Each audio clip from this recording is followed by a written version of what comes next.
What's going on, guys? It's Bipolar Frequencies here, coming to you with another video. Today I want to show you guys how I made the bass line for Drop This. If you guys don't know already, Drop This is my new single. It's out now on all platforms, so make sure to go support, give a like and a share. Alright, well, let's get into the video. Okay, so first things first, let's explain what I did.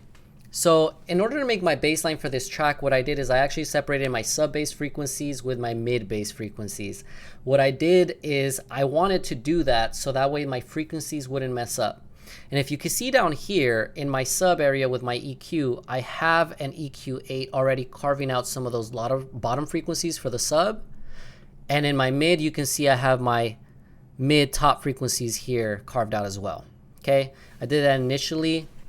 Well, I did that afterwards, but in order to explain this video, I want you guys to know why I separated them in the first place before we get into the actual sound design. But without further ado, let's go to our handy dandy serum. Yes, I made my sound with serum. Big surprise. So if we go into our sub bass, you're gonna notice something. Between my sub and my mid bass, they're fairly similar with a couple of differences. So let me explain. Here's my sub. I made my sub with a sine wave and a square. I know a lot of us, especially tech house dudes, we're used to just making it with the sub and some distortion. But I learned from Zen World and a couple other teachers that sometimes you can do it with a square instead and not have to push too much into distortion. Now that's all on you. It depends on the style you like, but I wanted to try this out, so I did. Now, if you notice in my effects, I do have a little distortion, and I'll explain that in a while. But basics is the basics. So let's start there. What I did is I went into analog and I went into basic shapes for both of my oscillators. I added a sine wave in one, square wave in one, and I dropped it down 2 octaves. Why did I do that? Well, if we go into my piano roll here, you realize that my MIDI notes are actually in G2. But the sound I want is in G0, because if I leave this at 0, it's actually going to play in G2, and it's actually not going to give us the sound we want. It's going to be way too high, right? So that's why I dropped it down. Now, as far as the ADSR here, it's a little bit like a very short, not necessarily plucky, but if you were to do pluck sounds, usually this is about the shape you'd use. Now, because this is a sub, I wanted it to just be a nice push, you know? So there's some slight decay, no sustain, a little attack and some release. A lot of this stuff for the attack and release here is actually a copycat of the mid bass, because in order to layer these, you don't want them to sound like two different sounds. So you want to make sure that they're both starting and finishing at the same time. As far as the inside, that's the body, and that's a little bit different depending on how you're layering. So if we go back to sub bass, as you see, the sub has a good amount of amplitude before it drops, right? And just for those that you don't know, envelope 1 is your amplitude when you're actually messing with any of these parameters. So just a FYI. But anywho, as you see, very simple, nothing crazy. I routed the envelope into the cutoff, made sure my B is turned on as well, so that way this oscillator is going through the filter. And at that point, it allows us to get a certain amount in. So if you notice, I actually have it around here, which means that every time I hit it, everything below here is gonna hit and everything on the top is not, right? Thank you. Now, the other important thing that we need to do is make sure that mono, legato, and always portamento is on. I was planning to do some glides with this track, which is why my legato and portamento is on. I ended up not doing it, but it still softens some of the notes, especially these right here that you see are together. So that way they don't hit too hard right after another. Now, if we go to our effects now, there's only one effect. And actually, I did add some distortion. A little heavy because I wanted some more power in it. I felt like this still needed some more power.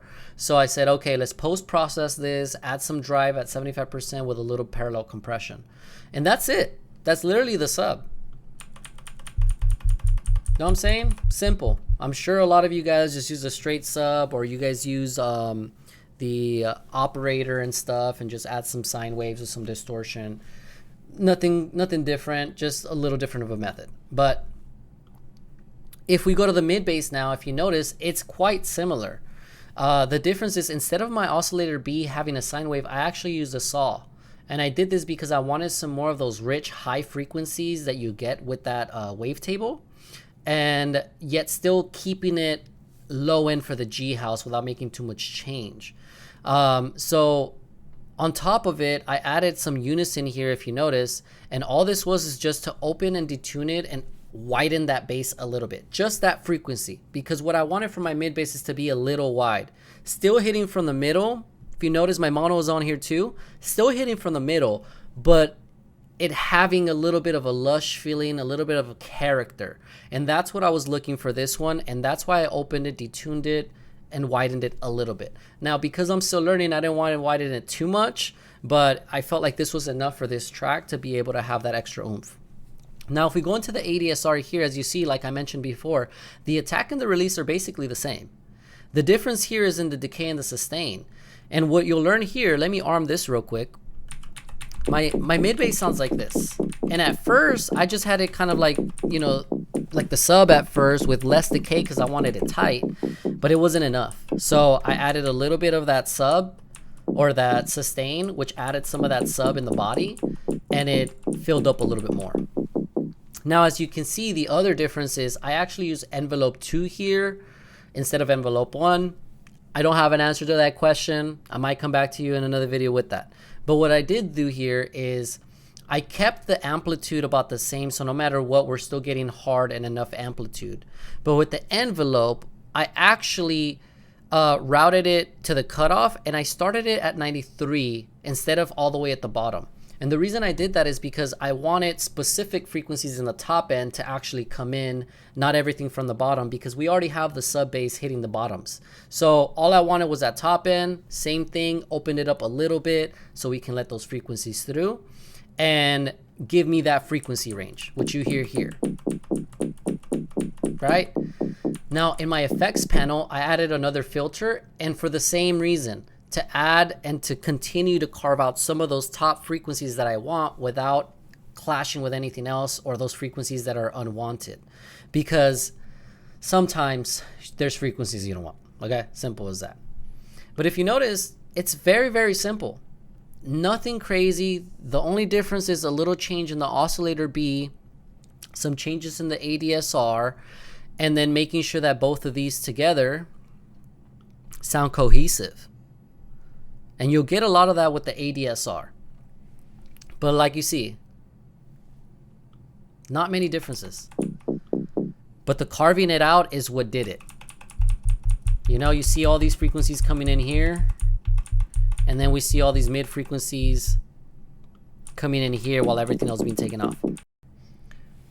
Okay, so the last thing I want to show you guys with this song, especially with this mid bass here, let's solo that real quick. If you hear this, let's make sure we're in the right key or in the right, yep, we're at G2. So if you hear it, with it, it sounds good, but you take it off, you hear how there's like some frequencies there that are just not, so that's why I took it off. On top of the fact that when you add the sub bass to it in the layer, listen to how it sounds with it.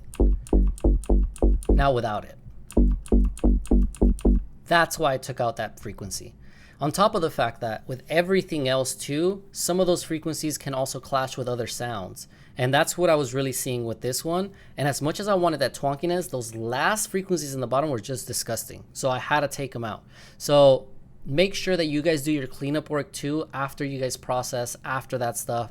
I know a lot of people actually use another EQ for that in the process later. I just happened to do it here because it was just easy and I was on the roll. But yeah, let's listen to this sub bass by itself now.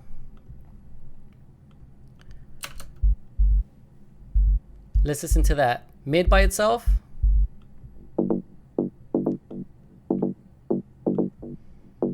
Okay. Now listen to the whole song together. Watch this change.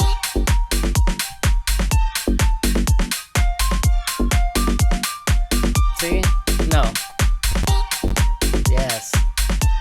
You hear it a little bit better, it's a little cleaner. And that right there, guys, is how I made the bass line for Drop This. Thank you guys for showing up. If you guys enjoyed this content, please let me know in the comments. Please give a like and a share, and don't forget to subscribe. I will have a lot of more of these coming up as I continue to release songs. I appreciate you guys' support and your patience. And most importantly, please take care of yourself, hydrate yourself, and keep Blur alive. All right, peace.